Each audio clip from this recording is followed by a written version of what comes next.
एक मामूली सा ज्वेलर कैसे इंडिया के आम मासूम लोगों से 11,000 करोड़ रुपए चोरी कर लेता है। It is by far the biggest fraud in India's banking history.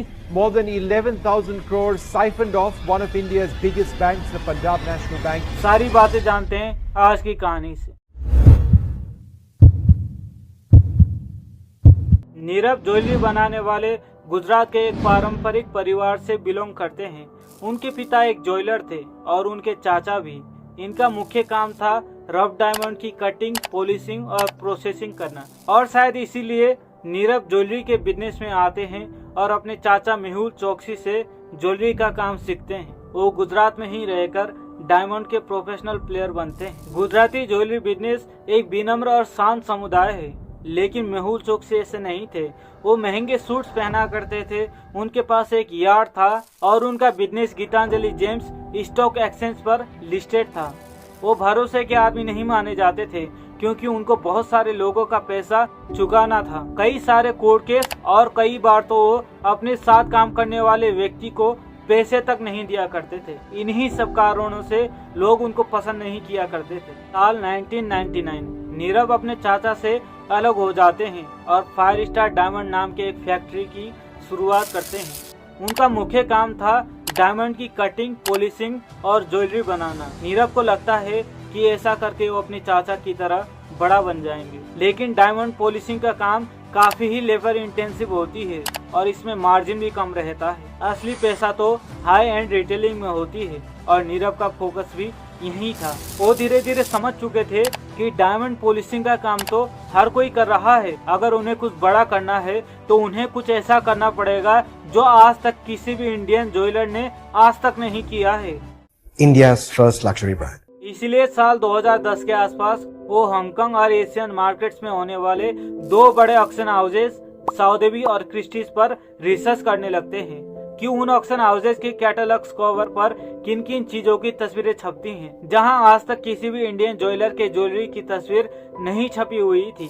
वो समझने की कोशिश करते हैं कि वहां किस तरह की ज्वेलरी बिकती है, कैसे खरीदे जाते हैं और किस ज्वेलरी की कीमत सबसे ज्यादा होती है। उन्होंने ठान लिया था कि वो कुछ बड़ा करने वाले हैं, इसलिए वो एक खूबसूरत नेकलेस की डिजाइन बनाने लगते हैं जिसमें साउथ इंडिया के गोलकोंडा माइंस के डायमंड का इस्तेमाल करते हैं, जहां के डायमंड्स को दुनिया के सबसे नायाब डायमंड में गिना जाता है। इस नेकलेस का नाम है द लोटस डिजाइन। ये इतना बेहतरीन बनता है कि सीधा क्रिस्टीज के कैटलॉग्स कवर पर छप जाती है।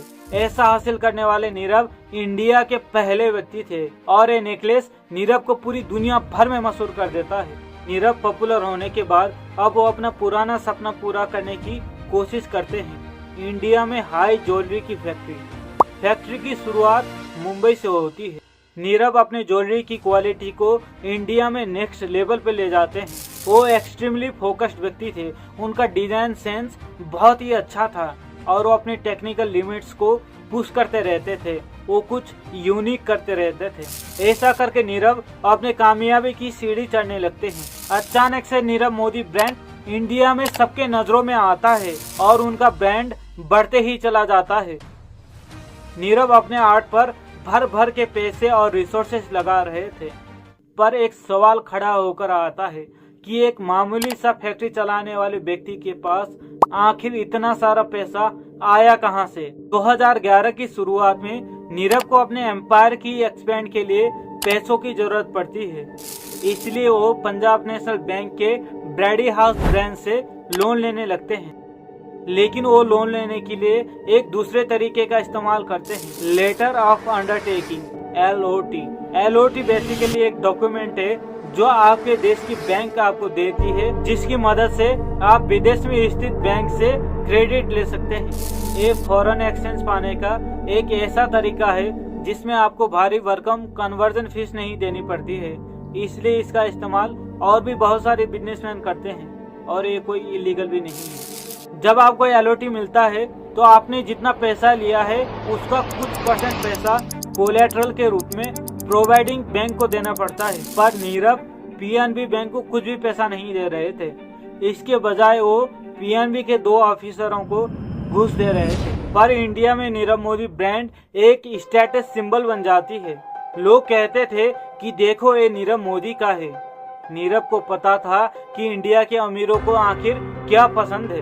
वो इसी बात का ख्याल रखकर अपनी ज्वेलरी बनाते थे। साल 2014 नीरव मोदी ब्रांड बढ़ते ही जा रहा है, लेकिन इस बात के संकेत मिलने चालू हो जाते हैं कि उनके एम्पायर में सब ठीक नहीं चल रहा है, क्योंकि उनके स्टोर प्रॉफिटेबल नहीं हो पा रहे हैं। बहुत सारे लोगों के अंदर एक सवाल खड़ा होने लगता है कि उनके पास इतना सारा पैसा आखिर आया कहां से। नीरव डायमंड का बिजनेस कर रहे थे, लेकिन ये बहुत ही पेचीदा रहता है, क्योंकि डायमंड की कीमत लगाना बहुत ही मुश्किल होता है और नीरव इस बात का फायदा उठाते हैं। वो विदेशों में अपने बच्चों और रिश्तेदारों के नाम पर बहुत सारे सेल कंपनी बनाते हैं। सेल कंपनी बेसिकली एक फर्जी कंपनी होती है जिसका काम सिर्फ और सिर्फ पेपर में ही होता है। वो अपनी डायमंड की कीमत को थोड़ा सा बढ़ाकर अपनी ही सेल कंपनी को बेचते हैं, फिर उसी सेल कंपनी से एक दूसरे सेल कंपनी को बेचते हैं, फिर उसी दूसरे सेल कंपनी से अपनी ही तीसरी सेल कंपनी को बेचते हैं,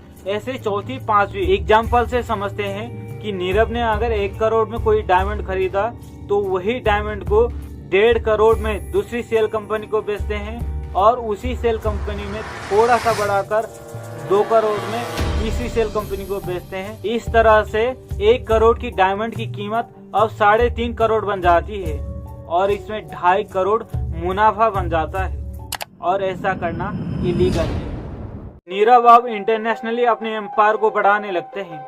उन्होंने प्लान कर रखे थे और उनका प्लान बढ़ते ही जा रहा था। सितंबर 2015 में वो अपने ब्रांड को न्यूयॉर्क में लॉन्च करते हैं, वो भी बड़े ही धूमधाम से, जिसमें डोनाल्ड ट्रंप जूनियर के साथ साथ बॉलीवुड और हॉलीवुड के कई सारे सेलिब्रिटी आते हैं। मीडिया में अच्छा कवरेज मिलता है, क्योंकि ज्वेलरी के इतिहास में आज तक कभी ऐसा लॉन्च देखा ही नहीं गया था और लोगों के यकीन नहीं हो पा रहा था कि नीरव न्यूयॉर्क में अपना ब्रांड लॉन्च करेगा, क्योंकि इसका मतलब ये है कि आपको सैलरीज और रेंट पर तो पैसे खर्च करने पड़ेंगे ही। इसका मतलब ये भी है कि आपको दुनिया के सबसे ब्रांड से उन्हीं की जगह पर उन्हीं से कम्पीट करना पड़ेगा, जहां बुल्गारीज, कार्टियर्स और हैरी विंस्टन जैसे ब्रांड पहले से ही मौजूद हैं। सितंबर 2015 में नीरव एक दूसरा स्टोर लॉन्च करते हैं हांगकांग में, फिर एक तीसरा स्टोर अक्टूबर 2015 लंदन में, फिर चौथा नवंबर 2016 मकाऊ में,